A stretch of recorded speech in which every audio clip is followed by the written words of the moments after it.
여러분들에게 봉독해드린 느헤미야 8장 8절부터 12절까지 말씀을 본문으로 해서 수문 앞 광장에서의 예배라고 하는 제목의 말씀으로 여러분과 같이 은혜를 나누고자 합니다. 오늘 우리 앞에 펼쳐진 본문은 느헤미야가 예루살렘 성을 중건한 후에 그 재건되어진 성벽의 수문 앞 광장에서 백성들이 모여 뜨거운 가슴으로 하나님을 예배하고 있는 장면입니다. 이 수문 앞 광장에서의 예배는 우리들에게 진정한 예배, 하나님께서 받으시는 예배, 우리의 삶을 바꾸는 능력이 있는 예배는 어떤 예배인가 하는 것을 우리들에게 가르쳐 줍니다. 첫째로 수문 앞 광장에서의 예배는 우리들 모두에게 예배는 성도님들의 자발적인 열정에서 우러나오는 것이어야 한다는 것을 보여줍니다. 성벽과 성문이 완성되자 백성들은 수문 앞 광장으로 모여들기 시작했습니다. 일종의 대집회가 열린 것인데요, 그 많은 사람들이 오직 한 사람처럼 그렇게 마음을 합해서 모여들었다고 성경은 우리들에게 얘기해 주고 있습니다.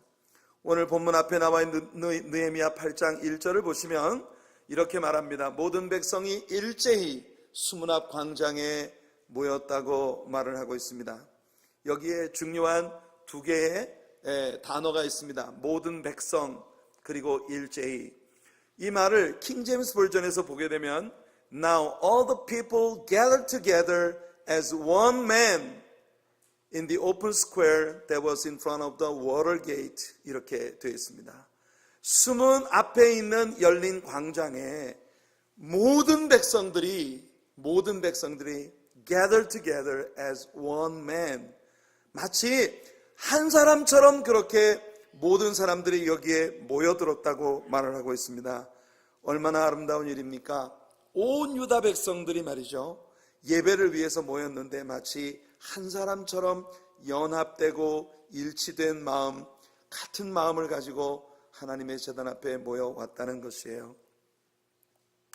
그들이 그렇게 한 사람이 모인 것처럼 모두가 한 마음이 되어서 모인 이유가 무엇이었던가요? 그들은 모여서 학사 겸 제사장인 에스라에게 성경책을 가지고 와서 그 성경 말씀을 우리에게 들려달라고 요구하고 있는 것을 봅니다. 이 수문 앞 광장에서의 유대 백성들의 예배는 오늘 현대 교회의 모습과 상당히 다르죠. 오늘날은 교회가 예배를 드릴 때 어떤 양상입니까? 대개 예배를 위해서 누가 준비를 하나요? 목사가 예배를 위해서 말씀을 준비하고 성도님들에게 이런저런 것들을 가르칠 생각을 가지고 기도하며 성도님들에게 자, 무슨 요일날 몇 시부터 예배가 열립니다. 다 오셔야 합니다. 모두 모여주세요. 모이세요. 성도님들을 모으기 위해서 굉장히 애를 써야 합니다. 그리고 기다려서 성도님들이 모이면 이제 말씀을 가르치는 거죠. 그런데 오늘 이 본문에 나타난 수문 앞 광장에서의 유대인들의 예배의 모임은 완전 정반대였어요. 예배의 주도권을 가지고 모임을 주도한 사람들이 누굽니까? 성도들이었습니다. 성도들이 먼저 모였어요. 예루살렘 성벽을 재건하고 성벽의 모든 문들을 만들어 달고 모든 공사가 끝나자 사람들이 저마다의 마음속에 하나님의 성령께서 주신 일치된 마음이 생긴 겁니다. 자, 우리 예배하러 갑시다. 그래서 수문 앞 광장에 누가 먼저랄 것도 없이 서로를 인커리지해서 수문 앞 광장에 모두 모여들었어요. 그리고 난 다음 학사 겸 제사장인 에스라에게 소식을 보내어 선지자님, 제사장님, 우리들에게 오셔서 말씀 좀 가르쳐 주십시오. 우리 다 모였습니다. 이렇게 말을 하고 있는 거예요. 사랑하는 성도 여러분, 2018년도에는 우리가 한번 이런 예배가 우리 교회에서 이루어지는 것을 꿈꿔봤으면 좋겠습니다. 우리가 전혀 계획하지 않은 예배, 전혀 우리가 예정하지 않은 예배, 모든 스케줄 되지 않았던 예배를 우리 성도님들의 마음속에 저마다 마치 한 사람처럼 동일하게 일치된 마음을 가지고 자, 우리 교회 모입시다. 다 모여가지고 저한테 전화를 하는 거예요. 목사님, 우리 다 모였습니다. 목사님만 오면 됩니다. 목사님 오셔서 하나님 말씀 좀 가르쳐 주세요. 이야, 그리고 제가 여러분 달려와서 여러분들에게 하나님 말씀을 가르치는 이와 같은 예배가 우리들에게 한번 있었으면 좋겠다. 예, 꿈꿔봅니다. 2018년도에는 그래도 우리 한 번 정도 이런 예배가 열릴 수 있지 않을까요? 상당히 흥미롭고 그리고 흥분되는 그런 예배의 시작입니다. 지금 예루살렘에 모인 이스라엘 자손들은 제사장이며 학사인 에스라에게 성경책을 가지고 와서 자기들을 위해 성경을 읽어주도록 부탁하고 있습니다. 하나님의 말씀이 듣고 싶은 사람들, 하나님의 말씀 배우고 싶은 사람들, 하나님의 말씀을 더 알고 싶은 사람들, 그런 열정이 그들의 모임 안에 있었던 것이에요. 그래서 먼저 에스라가 그를 위해 특별히 준비된 나무 강단에 서서 율법책을 읽어주는데요, 성경 오늘 3절을 보니까 이른 새벽부터 정오가 될 때까지 에스라는 그 강단에 서서 성경을 읽었습니다. 성도님들은 어떻게 하고 있었는지 아십니까? 다 자리에서 일어서서 에스라가 읽어주는 성경 말씀을 듣고 있었어요. 이른 새벽이라 하는 건 보통 아침 6시를 말합니다. 아침 6시부터 낮 12시까지 몇 시간이에요? 6시간을 에스라가 강단에 서서 오직 성경을 읽어주기만 했습니다. 제가 생각할 때는 아마도 모세오경 전체를 다 읽은 것이 아닌가 생각이 되는데요, 이때에는 말씀을 가르치는 사람들은 원래 성경시대에 말씀을 가르치는 사람은 앉아서 가르치고 듣는 사람들은 다 서서 들었거든요. 여러분 그렇게 예배를 한번 해볼까요? 저는 앉아서 가르치고 여러분들은 다 서서 들으시고. 요즘은 거꾸로잖아요, 그죠?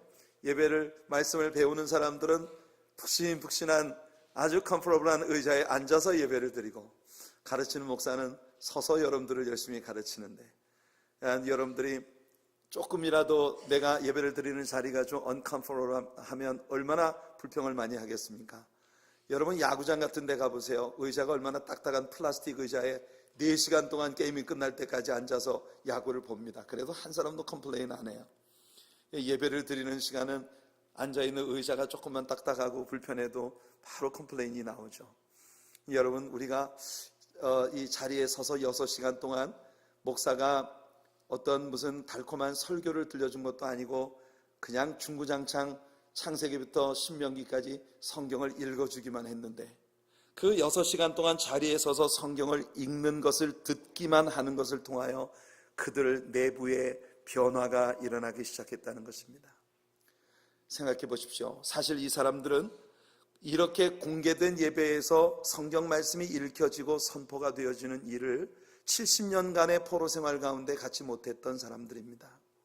에스라에 의해서 세워진 회당 안에서 성경 공부를 할 수 있는 시간은 있었지만, 이렇게 거의 전 국민이 모인 공개적인 대예배에서 성경이 읽혀지고 말씀이 선포된 적은 없었던 것이에요. 그러니 70년간의 포로 생활, 그 포로 생활을 끝내고 돌아와서 성전을 재건하고 또 예루살렘 성벽을 재건하고 모든 공사를 마치고 그들이 이제 예루살렘 도시가 새롭게 세워졌다고 하는 그 기쁨 아래에서 한마음처럼 모두 수문 앞 광장에 모일 때까지 얼마나 긴 시간 동안 그들은 이렇게 공개된 예배에서 말씀을 배울 수 있는 기회가 없이 지냈었겠느냐 하는 것입니다.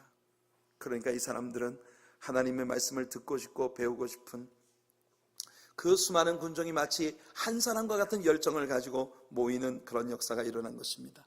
이때 에스라의 곁에는요, 우편에 6명, 좌편에 7명, 이렇게 모두 13명이 에스라 옆에 서서 있었습니다. 에스라를 포함한 모두 14명의 지도자들이 강단에 서서 성경 말씀을 읽어주고, 그리고 난 다음에 에스라 곁에 서 있었던 이 지도자들이 군중 속으로 들어가서 군중들 사이를 다니는 동안 성도님들이 말씀이 읽혀질 때 궁금했었던 것들, 저건 무슨 뜻이지? 저건 어떻게 된 거야? 이렇게 궁금했던 것들을 그 지도자들에게 물어보고 그들은 그들에게 상세하게 설명을 해주면서 하나님의 말씀을 백성들에게 가르치는 그런 일을 한 것이에요.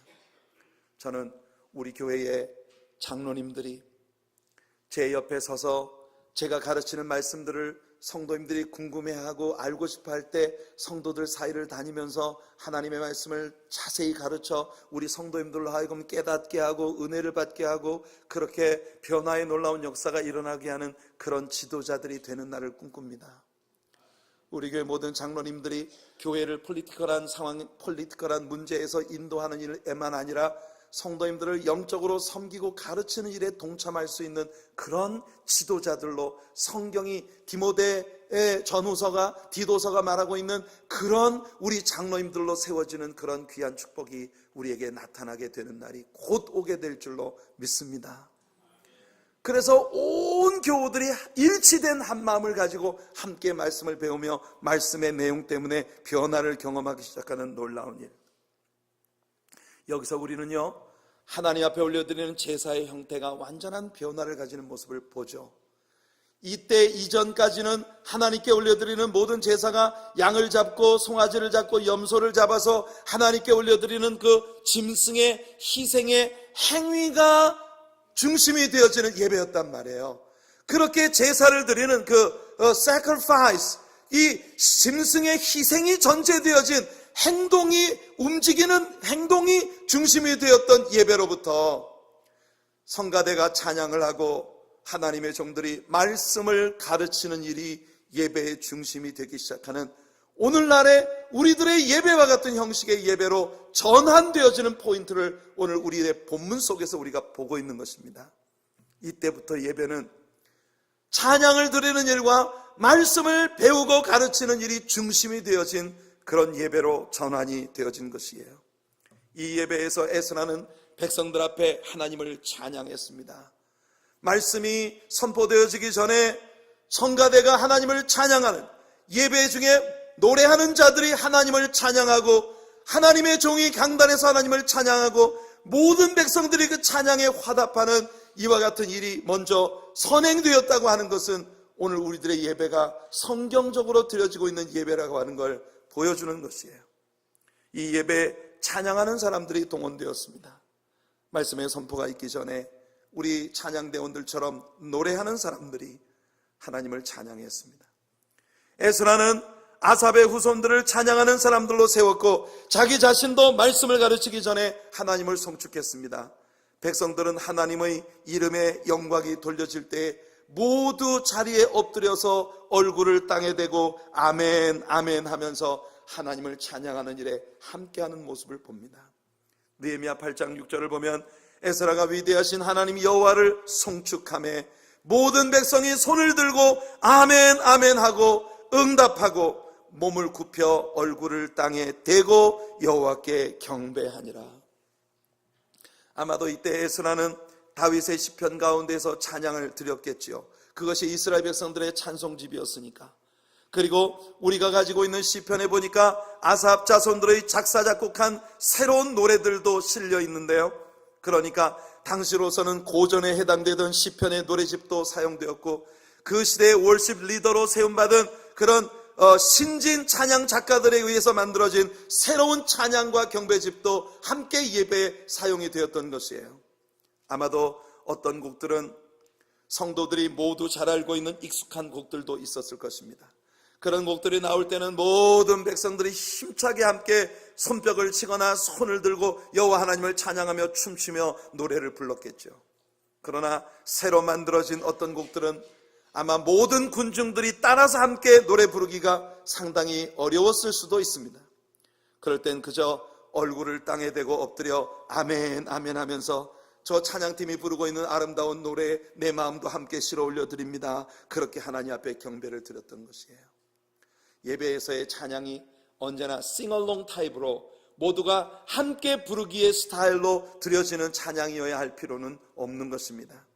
어떤 때는 우리가 잘 따라 부를 수 없을 때에는 다만 우리의 마음을 여기에 실어서 이 찬양팀이 오늘 올려드린 이 아름다운 찬양 속에 나의 마음도 함께 올려드립니다. 아멘 아멘 화답하는 것으로도 훌륭한 예배의 찬양을 올려드리는 것이 되는 겁니다.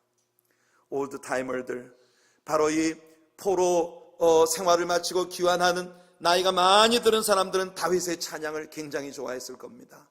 오랫동안 익숙하게 불러왔던 그들의 찬양이니까. 그들은 아마도 서로 모이면 그런 말을 했을지도 몰라요. 다윗의 찬양이 좋았어. 정말 은혜롭고 깊이가 있지. 요즘 저 에이사 밴드가 부르는 노래는 도대체 무슨 뜻인지 알 수가 없어. 저 리듬을 우리가 따라갈 수가 있어야지.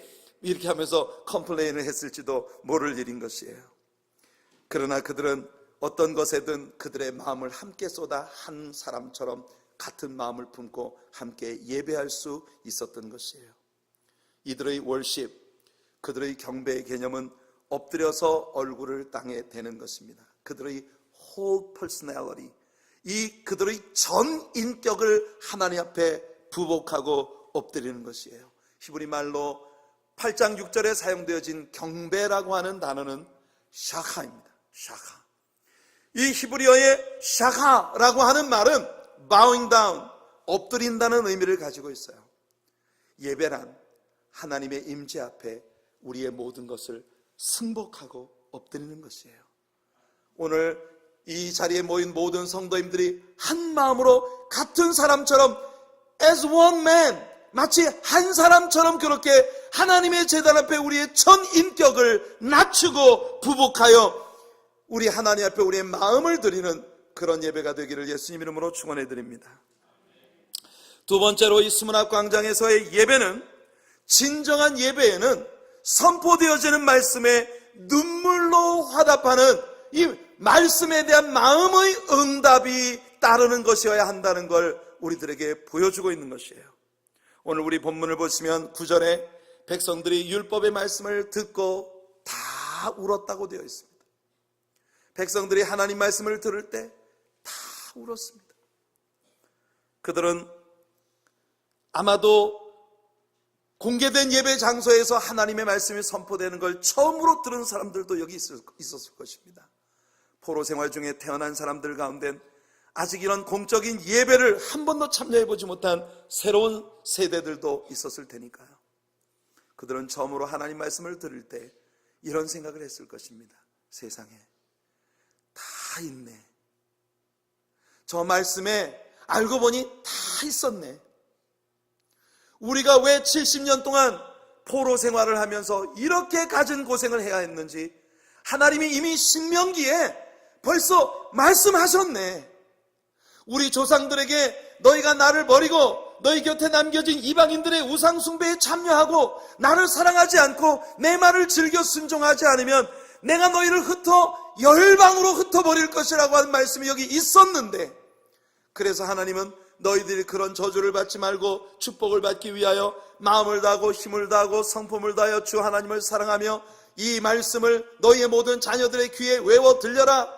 집안에 있을 때든지 거리에 행할 때든지 자리에 누울 때든지 아침에 일어날 때든지 너희들의 자녀들에게 끊임없이 이 말씀을 가르치라 했는데 왜 우리 조상들은 이 말씀에 순종하지 않았을까? 하나님의 말씀에 순종하지 않은 것 때문에 우리들의 삶에서 이렇게 말씀이 선포한 그대로 이루어지는 모습을 우리는 당한 것이 아닌가? 하나님 말씀이 선포될 때 그들은 하나님 앞에 큰 뉘우침이 있었습니다. 하나님은 살아계신 하나님이시구나. 하나님은 오늘도 살아계신 하나님이시구나. 우리가 하나님 앞에 복받는 사람이 되려면 하나님 말씀에 순종해야 되겠구나. 그들은 하나님의 말씀에 가슴이 찔려 슬피 애통하기 시작한 것입니다. 여러분, 오늘 아침 우리 이규정 장로님의 대표기도 가운데 빛의 백성으로 선택되었음에도 불구하고 하나님의 말씀대로 살지 못한 그런 가책이 우리들의 마음을 늘 찌르는 그런 아픈 마음으로 우리가 오늘 예배의 자리에 나와 있다는 고백이 있었습니다. 사랑하는 성도 여러분, 오늘 하나님의 말씀이 선포되어질 때 우리가 하나님의 말씀의 가르침대로 살지 못하는 것에 대한 애통함과 아픔이 우리들의 마음속에 일어나게 되기를 간절히 바랍니다. 그런데 말입니다, 이때 그렇게 그들의 마음속에 애통함이 일어나 슬픈 눈물로 뜨겁게 울기 시작할 때 에스라가 그들에게 선포합니다. 오늘은 여호와의 성일이니 슬퍼하지 말라. 주님을 기뻐하는 것이, 여호와를 인하여 기뻐하는 것이 너희의 힘이니라. 여호와를 인하여 기뻐하는 것이 우리들의 힘이라고 하는 것은 완전히 새로운 복음의 선언이었던 것입니다. 성도 여러분, 오늘 이 예배가 여러분들의 통곡이 웃음으로 바뀌는 예배가 되기를 바라고, 여러분들의 슬픔이 춤으로 바뀌는 예배가 되기를 바랍니다. 우리 눈에 흐르는 아픈 눈물들이 하나님을 향한 찬양으로 바꾸는 놀라운 역사가 있기를 바랍니다. 우리의 아픔과 통곡을 기쁨이 되게 하시는 하나님, He's turned my mourning into dancing again. He's lifted my sorrow. I can't stop silent. 뭐죠? 갑자기 생각나네. I can stay silent. 예? I must sing for His joy has done. 우리 주님께서 우리에게 주신 그 아름다운 일로 말미암아 더 이상은 우리가 침묵하며 머물러 있을 수 없는 우리들. He's turned my mourning into dancing.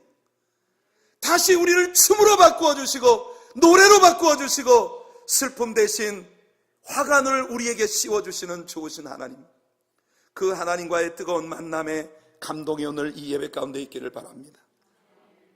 흥미로운 사실은 말입니다, 그들이 수문화 광장에서 이 예배를 드린 때가 그들의 종교력으로 7째 달이었다는 거예요.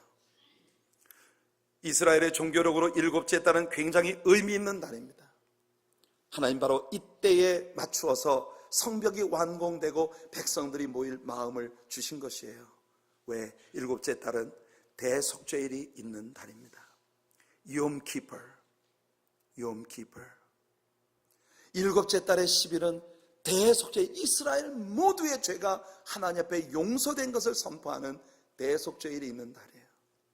수염소 2마리의 희생, 하나는 죽어서 제단 위에 피로 덮고, 하나는 이스라엘 백성들의 죄가 기록된 보자기를 뒤집어 쓰고 멀리 광야로 나가 짐승에게 물어뜯겨 다시는 돌아오지 못하는 그런 희생으로 2마리의 수염소, 스케이프고트, 이스라엘의 죄를 짊어지고 먼 곳으로 떠나버린 그 수염소처럼 십자가 위에 피 흘려 죽으사 십자가 위에 흘리신 보혈로 우리의 죄를 용서해 주신 예수님, 그리고 그 희생의 대가로 우리의 죄를 완전히 동이 서에서 먼 것처럼 우리에게서 멀리 옮겨 다시는 그 죄가 우리에게 돌아올 수 없게 만들어준 구속의 주님, 이 구속의 주님에 대한 구속의 주님께서 이루신 완전한 역사로 말미암아 우리는 오늘 이 성소에서 하나님을 예배하게 된 것이에요.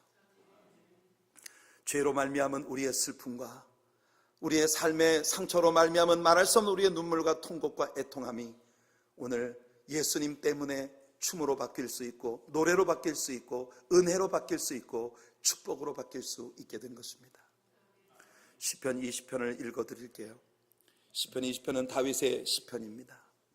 환난 날에 여호와께서 내게 응답하시고 야곱의 하나님이 이름이 너를 높이 드시며 성소에서 너를 도와주시고 시온에서 너를 붙드시며 내 모든 소재를 기억하시며 내 번제를 받아주시기를 원하노라.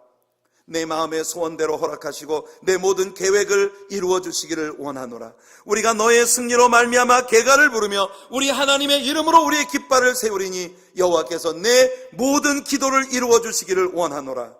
여호와께서 자기에게 기름 부음 받은 자를 구원하시는 줄 이제 내가 아노니 그의 오른손에 구원하는 힘으로 그의 거룩한 하늘에서 그에게 응답하시리로다. 어떤 사람은 병거, 어떤 사람은 말을 의지하나 우리는 여호와 우리 하나님의 이름을 자랑하리로다. 성도 여러분, 여기 나오는 2인칭 대명사 너, 내게, 내가, 제가 빨간색으로 하이라이트를 했습니다. 이 빨간색으로 하이라이트 되어 있는 이 너라고 하는 2인칭 대명사가 누구를 말하는 것 같습니까? 물론 오늘 하나님의 성소에서 예배하는 우리들 모두가 이 은총을 받게 되었습니다. 그러나 여기 나오는 빨간색 2인칭 대명사는 모두 그리스도를 나타내는 말씀입니다.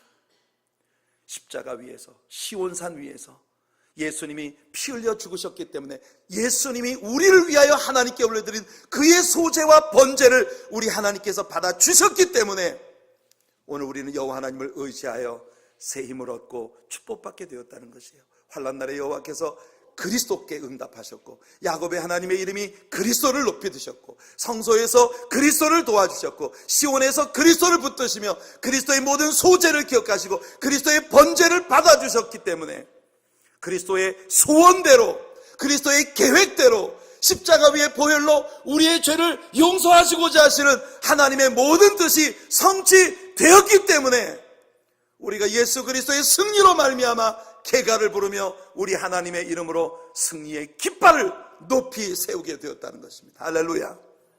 이것이 예수 그리스도 한 분의 희생으로 말미암아 오늘 사는 우리들이 누리게 된 놀라운 축복이요, 이것이 바로 예배입니다.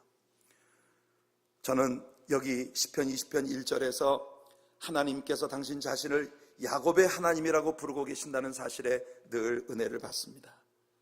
어떤 사람이 여러분에게 에이, 야곱 같은 사람 이렇게 얘기하면 기분 좋을 것 같아요, 나쁠 것 같아요? 나 대부분의 사람들이 별로 기분 좋지 않을 것 같아요. 야곱과 나를 동일시하다니. 왜냐하면요, 우리는 창세기에서 야곱이라는 사람의 생을 배웠습니다. 그는 하나님께 큰 복을 받은 사람이긴 하지만 야곱은 그의 일생의 마지막 종장의 몇 년을 제외하고는 완전히 육신적인 아주 야비한 꾀와 모사와 괴율로 살았던 사람이에요. 그 사람이 약삭빠른 꾀로 남을 괴롭히고 힘들게 하는 이런 일로 일생을 보냈던 사람이에요. 그런데 우리 같은 사람들도 누가 아이고 당신은 꼭 야곱 같아 이렇게 이야기하면 별로 기분 안 좋은데, 놀라운 건 성경에서 우리 하나님께서 당신 자신을 야곱의 하나님이라고 일컫는데 주저함이 없으시다는 겁니다. 이게 하나님의 사랑이에요. 여기에 우리의 소망이 있고 여기에 우리의 축복이 있는 거예요. 하나님은 오늘 야곱이라는 이름의 자리에 여러분의 이름이 들어가는 걸 기뻐하십니다. 여러분들은 정 목사를 어떻게 생각하실지 모르지만 하나님은 하나님 자신을 석진이의 하나님이라고 부르시는 걸 기뻐하신단 말이에요. 제가 이런 사람입니다. 여러분들이 그 자리에 다 여러분의 이름을 부를 수 있어요. 하나님은 여러분의 하나님이십니다. 율법의 선포에 의하면 우리는 죄인이죠. 야곱 같은 사람들이었습니다. 그러나 예수 그리스도가 오늘 시편 20편이 말하는 것처럼 그 성소에서, 그 시온산에서 우리 하나님 앞에 우리를 위한 모든 화목제와 번제와 모든 속죄의 제사를 드리셨기 때문에 그의 소원대로 우리는 구원받고 하나님의 자녀가 된 것이에요. 아직도 많은 사람들이 그들의 힘의 근원을 이 세상의 것에 두고 있습니다. 정욕에, 세상 권력과 자랑에, 물질적인 부와 영광에, 이 세상의 모든 즐거움에 사람들은 아직도 그들의 힘을 둡니다. 시편 20편은 말했습니다. 많은 사람들이 병거를 의지하고 많은 사람들이 말의 힘을 의지하지만 오직 우리는 여호와 하나님의 이름으로 인하여 찬송하리로다. 우리들 모두의 삶의 뿌리를 주님께 두는 우리가 되기를 바랍니다. 이것이 마지막 세 번째 수문학 광장에서의 예배가 우리들에게 보여주는 교훈입니다. 여러분, 예배란 뭡니까? 말씀을 들을 때 드러나게 된 우리의 자아, 우리의 자아의 교만함과 아집과 지난 삶 속에서 하나님 앞에 저질렀던 말씀에 충돌되어지는 모든 아픔으로 슬픈 통곡과 애통을 통해서 우리의 자아를 내려놓고 난 다음 주님께로부터 오는 주님의 기쁨으로 완전히 새롭게 변화를 받는 것, 이것이 바로 오늘 수문학 광장에서 이 예배가 우리에게 가르쳐주는 세 번째 예배의 진정한 요소입니다. 다시 말해 우리의 자아가 비워진 자리에 주님의 기쁨이 가득 들어 차게 되는 것, 이것이 매일 예배를 드릴 때마다 여러분들에게 나타나는 축복이기를 바랍니다. 우리 성경에서 여호와를 인하여 기뻐하는 것이 너희의 힘이니라 라고 되어 있는 이 10절 말씀, 여호와를 인하여 기뻐하는 것이 너희들, 여기 말씀해 보면 기쁨의 주체가 누굽니까? 우리들이잖아요, 그죠? 누구 때문에 기뻐해요? 여호와 하나님 때문에. 누가 기뻐해요? 우리가 기뻐하는 그것이 우리들의 힘이다, 이렇게 분명히 말을 했는데 킹 제임스 버전에서 이 구절을 보시면 이렇게 되어 있습니다. The joy of the Lord is your strength. 이 말은 우리들에게 뭘 가르쳐주고 있습니까? 기뻐하는 것이 내가 아니에요. Joy of the Lord, 누구의 기쁨이에요? 여호와 하나님의 기쁨이에요. 여호와의 기쁨이 is your strength, 바로 우리들이 되는 거예요. 여러분, 주체가 완전히 전복되어 있는 모습을 봅니다. 여러분, 많은 때 우리는 예배를 하면서 내가 기쁘게 되는 것이 내 힘이라고 생각하거든요. 근데 그게 아니고 나의 삶이 변화되어 내 삶을 인하여 여호와 하나님이 기뻐하실 때 The joy of the Lord is your strength. 우리가 신자로서의 힘을 얻는 건 뭐냐? 주님이 나의 삶을 인하여 기뻐하실 때 그때 우리는 힘이 있는 삶이 되어진다는 것이에요. 여러분, 이렇게 내 자아가, 내 기쁨, 내 즐거움, 나의 만족을 위해서 정말 열혈청년으로 살던 한 사람이 갑자기 주님을 만나 그의 마음의 모든 것들이 비워지고 오직 예수로만 꽉 들어차게 된 한 사람의 생애를 우리는 알고 있습니다. 바로 주님을 만나 자아가 비워지고 완전히 예수님으로 채워지기 위해 자신을 버려야만 했던 바울이라는 사람의 일생을 우리는 봅니다. 그가 예수님을 만나기 전 그는 율법에 의해서 늘 갈등하고 죽을 수밖에 없는 존재였습니다. 오라 나는 곤고한 사람이로다. 전날에는 율법적 성취가 그의 힘이었습니다. 내가 율법의 모든 조항들을 이루고 있다는 그 율법적 성취에 대단한 자존심을 가지고 있었던 교만과 아집으로 들어찼던 사람, 바리새인이라는 그의 지위와 신분, 율법학자라고 하는 그의 지위와 신분이 그에게 자랑이었습니다. 바리새인의 엄한 규율을 따라 살고 있는 자신의 삶이 그의 자랑이었습니다. 또한 그는 베냐민 지파에 속한 당당한 정통 유대인이면서 히브리인 중에 히브리인이면서 그러면서도 그때 당시에 모든 사람이 부러워하는 로마의 시티즌십을 길리기아 다소에서 태어났다는 것 때문에 가지고 있었던 그의 신분상의 대단한 자랑거리를 가지고 있는 인물입니다. 그는 자신이 가지고 있는 율법의 기준에 충돌되어지는 기독교인들을 이 땅에서 쓸어버리는 것, 교회를 핍박하고 박해하고 교회를 이 땅에서 쓸어버리는 것이 자신의 최고의 힘이고 능력이고 기쁨이라고 믿었던 사람입니다. 그런데 말입니다, 그가 예수님을 만났을 때 예수님은 그에게 이렇게 말씀하셨습니다. 사울아 사울아, 내가 가시채를 뒷발질하기가 심히 고생이니라. 여러분, 예수님께서는 사울이라는 이름의 과거의 바울이 이렇게 하나님 앞에서 지독하게 자아로 꽉 들어찬 삶의 열정을 가지고 동분서주하며 뛰어다닐 때 그 일을 뭐라고 해석했느냐 하면 가시채를 뒷발질하는 일로 해석했다는 겁니다. 사울아 사울아, 네가 왜 나를 핍박하느냐? 가시채를 뒷발질하기가 되게 고생이니라. 여러분, 저 가시채가 무엇을 말하는지 압니까? 영어로 가시채를 God라고 합니다. God, G-O-A-D, God. 이 God라고 하는 말이 무슨 뜻이냐면요, 여러분 저 그림을 보세요. 왼 오른편에 있는 그림을 보시면 한 농부가 송아지에다가 보습을 끌고 이제 밭을 가는 그런 모습이 나옵니다. 밑에 쟁기가 있겠죠. 그 쟁기가 땅을 파재끼는데 앞에 끌고 가는 송아지가 얼마나 힘이 들겠어요. 그래서 그 송아지가 자꾸 뒷발질을 합니다. 자기를 이걸 고삐를 메고 끌고 가는 저 주인을 갖다가 발로 차려고 자꾸 뒷발질을 하는 거예요. 그 무거운 쟁기를 벗어버리려고 자꾸 뒷발질합니다. 그러면 여러분, 맨 밑바닥에 쟁기가 있고 그 가운데 보면은 비스듬한 경사된 그런 모습으로 막대가 있는 것을 여러분 보실 거예요. 그것을 확대시켜 놓은 것이 바로 왼쪽에 있는 그림입니다. 저게 가드예요. 저게 가시채예요.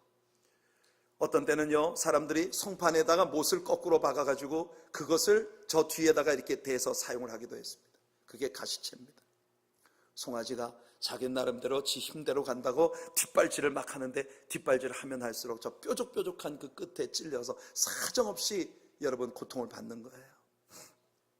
예수님은 바울에게 그가 자신이 가지고 있었던 모든 기쁨의 근원, 도덕적 성취, 사회적 위치, 세상의 즐거움, 명예와 자랑, 이런 모든 것들로부터 힘을 얻으려던 그의 지난 과거가 저렇게 가시채를 뒷발질하는 고역의 삶이었다고 말씀하시고 계신 것이에요. 성도 여러분, 혹시 이곳에 있는 여러분 가운데 여러분 아직도 바울의 지난 과거처럼 그렇게 나의 자랑, 나의 아집, 이런 것이 내 즐거움이라고 생각하고 그것이 나의 힘이라고 생각하며 거기에 모든 것을 걸고 동분서주하고 계신 분은 안 계신지요? 바울은 그 자아를 채우던 모든 것들을 다 내려놓았습니다. 그리고 오직 예수 그리스도 한 분을 소유하는 자가 되기 시작합니다. 그래서 그는 빌립보 4장 13절에 이렇게 고백합니다. 내게 능력 주시는 자 안에서 내가 모든 것을 할 수 있느니라. 그는 드디어 내가 주님 안에 있고 주님이 내 안에 계시기 때문에 이제는 내 안에 계신 주님으로 말미암아 내가 모든 일에 대처할 수 있는 일체의 비결을 배웠다고 고백하기에 이르는 겁니다. 이 말은 모든 내가 원하는 대로 내 뜻대로 한다는 것이 아니에요. 그 앞에 전제되어진 구절들을 읽어보시면 이렇게 되어 있습니다. 내가 궁핍함으로 말하는 것이 아니라 어떤 형편에든지 나는 자족하기를 배웠노니 나는 비천에 처할 줄도 알고 풍부에 처할 줄도 알아. 모든 일 곧 배부름과 배고픔과 풍부와 궁핍에도 처할 줄 아는 일체의 비결을 배웠노라. 성도 여러분, 예수님 안에 있고 예수님이 내 안에 계시기에 그래서 바울 사도는 이제부터 모든 게 즐거울 뿐입니다. 그리스도께서 자신에게 주신 구원의 기쁨으로 인하여 자신이 어떤 상황에든지 들어갈 수 있다는 고백이 바로 그의 선포입니다. 빌립보 4장 4절에서 그래서 바울은 감옥 밖에 있는 빌립보 신자들에게 감옥 안에 있는 자신이 말하는 것입니다. 주 안에서 항상 기뻐하라. 내가 다시 말하노니 기뻐하라. 주 안에는 기쁨이 있습니다. 그리고 그 기쁨이 바로 우리 신자들의 힘인 것입니다. 할렐루야. 진정한 예배는 내 마음을 채우고 있던 모든 것들이 통곡과 눈물 가운데 비워지고 그 빈자리를 오직 예수님으로만 가득 채우게 되는 것. 그래서 이 예배를 끝내고 밖으로 나갔을 때 우리의 삶은 주님이 주시는 기쁨과 환희로 들어찬 그런 삶으로 바뀌어지게 되는 것이에요. 예수님은 당신의 기쁨을 누구도 빼앗아갈 수 없다 하셨습니다. 오늘 주님이 주시는 기쁨을 여러분들이 소유할 때 그 기쁨을 이 세상이 빼앗아갈 수 없을 줄로 믿습니다. 여러분과 영상을 하나 나누고 싶습니다. 이 영상은 우리들에게 십자가에서 희생하신 예수 그리스도를 우리가 예배를 통해 진정으로 만날 때 우리의 삶에서 어떤 기적과 능력이 나타날 수 있는지 보여주는 메시지를 담고 있습니다. 함께 보시죠.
사랑하는 성도 여러분,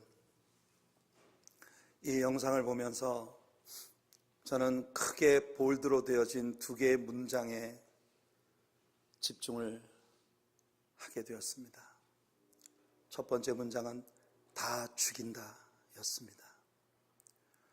이 영상이 우리에게 보여주는 당시의 일본 군인들의 모든 분위기는 그러고도 남을 수 있었다는 겁니다. 다 죽인다. 이것은 과거 예수님의 십자가 있기 전 이 세상의 모든 인생들에게 닥쳐온 환경이었다고 저는 봅니다. 다 죽인다. 우리는 죄로 말미암아 모두 사망의 절망 앞에 처해 있었습니다. 두 번째 큰 볼드체로 되어진 또 하나의 문장, 내가 그랬습니다. 이것이 예수님의 선언이었습니다. 인류가 저지른 모든 죄, 모두가 죽을 수밖에 없는 그 참혹한 죄, 예수님 마치 예수님 혼자 다 지신 것처럼 그렇게 죽으셨습니다. 성도 여러분, 십자가에 못 박혀 죽으신 예수 그리스도의 그 희생이 있었기에 저와 여러분들이 오늘 말할 수 없는 통곡과 애통으로 하나님 앞에 무너질 수밖에 없었던 자리에서 환희와 기쁨의 옷을 입고 주님을 예배하는 예배자들이 된 것입니다. 이것이 복음입니다. 이것이 오늘 수문 앞 광장에서의 예배가, 진정한 예배가 가지고 있는 놀라운 능력이 무엇인지를 우리에게 보여주는 교훈입니다. 여러분들에게요, 예쁜 고양이 사진 하나 보여드릴게요. 보이십니까? 다음 사진 한번 볼까요?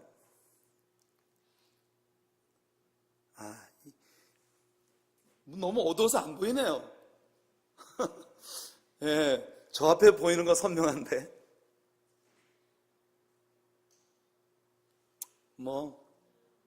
이제 잘 보이네요. 잘 보이죠? 예쁩니까? 갑자기 무서워요? 예, 갑자기 웬 고양이 사진을 설교 가운데 보여주나. 이 아이의 이름은 까미입니다. 까미. 까만 아이라서 이름을 까미라고 지었어요. 이 까미 이야기를 잠깐만 해드릴게요. 지금으로부터 켜주셔요. 이제 지금으로부터 한 3개월 전의 일입니다. 3개월 됐나요? 어느 토요일 이경하 장로님과 사봉진 장로님이 그날도 비가 와가지고 이 새는 천장 공사를 하느라고 하루 종일 교회에서 일을 하고 계셨는데, 왠지 토요일 아침에 찬양대 연습이 끝나고 난 다음부터 고양이 우는 소리가 저쪽 쓰레기장 주변에서 계속 들려오는데, 저녁 늦은 시간까지 아주 고양이가 나중에는요 막 아글아글 쓰고 절규하는 소리가 들리더라는 거예요. 하루 왼종일 됐는데 나중에 로스에 물건을 사러 갔다가 돌아오셔서 차에서 막 내리는데 고양이가 막 죽을 것처럼 소리를 지르는 소리가 나더라는 겁니다. 그래서 소리 나는 쪽으로 가봤더니 바로 그 쓰레기장 옆에 하수구가 있어요. 그 하수구에 그 그릴 사이에 갭이 있는데 얘가 정말 쬐끔했어요. 그 조그만 아이가 그 갭 속으로 빠져가지고 하수구 속에 빠져서 그 찬물 속에 애가 빠져 죽지 않으려고 쐐기둥 하나를 붙들고 파닥파닥 매달려가지고, 그게 아침부터 애 우는 소리가 나는데 하루 왼종일 그 파이프를 붙들고 매달려 있었던 거예요. 그래가지고 장로님이 너무 불쌍해서 이 아이를 어떻게 건져보려고 사다리, 이 높은 데 올라가는 사다리를 집어넣는데 그 밑에 수심이 얼마나 깊은지 거의 10m가 넘는 것 같더래요. 그러니까 얘가 이제 마지막 힘이 떨어지면 물속에 빠져 죽는 거예요. 그래가지고 장로님이 사다리를 놓고 그 밑으로 들어가서 이 아이를 꺼내가지고 왔어요. 여기 몸 밑에까지 완전 딱딱하게 몸이 굳어지고 고양이 체온은 사람보다 좀 높답니다. 완전 저체온으로 이 아이가 이제 거의 죽어가고 있는 그런 상황이었어요. 그래서 급히 제 방으로 고양이 한 마리를 안고 들어와가지고 목사님 수건 그러신 거예요. 제가 그 욕실에서 사용하는 수건을 갖다 줬더니 그걸로 애를 폭 감싸가지고 병원으로 데리고 갔습니다. 의사가 하는 말이, 이 아이는 이미 저체온증으로 몸이 거의 이 절반 이상이 목인대까지가 이미 다 딱딱하게 굳어서 죽어가고 있기 때문에 회생의 가능성이 희박합니다. 3일 동안 이 아이를 둬보고 이 아이가 다시 살면 다행이지만 죽으면 그냥 우리가 처리하겠습니다. 살아나면 전화 드릴게요. 이랬다는 거예요. 그 무렵이 말입니다. 제가 일생 살면서 저는 강아지는 참 좋아했는데 고양이를 펫으로 기르는 사람을 이해를 못했어요. 그러다가 갑자기 제 마음속에 고양이를 한번 길러보는 건 어떨까? 왜냐하면 우리 교회에 쥐가 나타나기 시작했거든요. 한날 공사를 하느라고 하루 왼종일 문을 열어놨더니 그 사이에 쥐가 들어왔는지 쥐들이 다니는 거예요. 그래가지고 고양이를 한 마리 길러볼까? 그래서 제가 인터넷에서 고양이 기르는 사람들 이야기를 찾아보니까 너무 신기하게 너무 예쁜 테스티모니들이 많은 거예요. 그래서 이 고양이를 한 마리 길러봐 이러고 있는 참이었거든요. 이 장로님이 고양이를 꺼내 갖고 온 거예요. 하수구에 빠져 죽어가는 애를, 레스큐 캣을 갖고 온 거예요. 그래 병원에 갖다 놨는데 3일 후에 전화가 왔어요. 애가 살아났다고. 그래가지고 이 아이를 제 방으로 데리고 왔습니다. 왜냐면 장로님도 고양이를 기르니까. 그러니까 저는요, 장로님 그러시더라고요. 목사님 기도 응답을 내 주머니를 털어서 들어주셨다고. 그래서 이 고양이가 제 방에 지금 있어요. 사무실에. 그런데 말입니다. 이 아이를 처음 봤을 때 이 아이는 자기 자신을 제외한 세상의 모든 것이 공포였어요. 모든 것이 무섭고 특히 사람을 얼마나 무서워하는지 저를 포함해서 사람만 나타나면 어디든지 구멍에 들어가서 안 나오는 거예요. 그래서 내가 이 녀석을 이거 어떻게 사귈 수가 있지? 그랬는데 계속 이 아이한테 밥을 주면요 안 보는 사이 와서 먹고 들어가고 어디가 제 방에 책들이 많지 않습니까?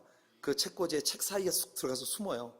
제가 플래시라이트를 들고 보면 눈만 반짝반짝 그 안에서. 그랬는데 그렇게 한 3, 4일 정도가 지나고 난 다음에 한날은 제가 책상에 앉아서 말씀 공부를 하고 있는데 이 녀석이 슬금슬금 가까이 오는 거예요. 그러더니 제 발에다가 몸을 비비기 시작해요. 옆으로 쓱 지나가면서 꼬리로 저를 한번 이렇게 쓱 스치고 지나가고 조금씩 마음을 열더라고요. 여러분, 이 아이가 처음 발견되었을 때가 8춘가밖에 안 된 그런 아주 베이비였었는데 지금 그때보다도 몸집이 거의 2배는 컸어요. 그런데 이 아이가 지금은 저를 얼마나 좋아하는지 어떤 때 제가 교회에서 밤을 지내는 때가 있습니다. 가끔 이제 교회에서 그 일을 하다가 새벽에 침대에 잠시 누우면 이 녀석이 와가지고 여기에 대고 비비고 제가 말하고 싶은 건 뭐냐면요. 이 아이의 마음에 어느 순간 자기가 사랑을 받고 있다는 깨달음을 갖기 시작한 거예요. 그때부터 이 아이가 용감해지더라고요. 진짜 처음 구조되었을 때 이 아이는 세상이 다 공포였습니다. 그런데 누군가로부터 자기가 사랑을 받고 있다는 것을 알기 시작할 때 그때부터 이 아이는 바뀌기 시작했어요. 오늘 아침 놀라운 일이 벌어졌습니다. 제가 아침에 자동차 시동이 안 걸려가지고 조금 늦게 집에서 출발을 했거든요.